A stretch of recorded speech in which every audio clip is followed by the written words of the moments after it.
تقريبا من بين كل تنين من الذكور واحد منهم بيشخر، لأنه النسبة عندنا بالمجتمع تقريبا ما بين 40 ل 45%.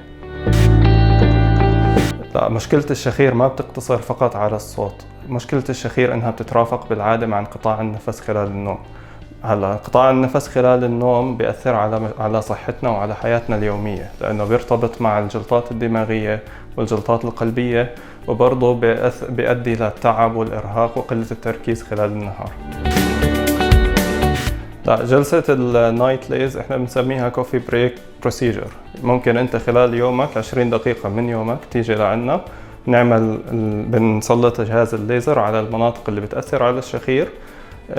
ما بتحس بأي ألم، ولكن ممكن في أسوأ الأحوال تحس كأنك شارب إشي ساخن، وبعدها ممكن تعود لحياتك الطبيعية، ما في أي محددات بعدها.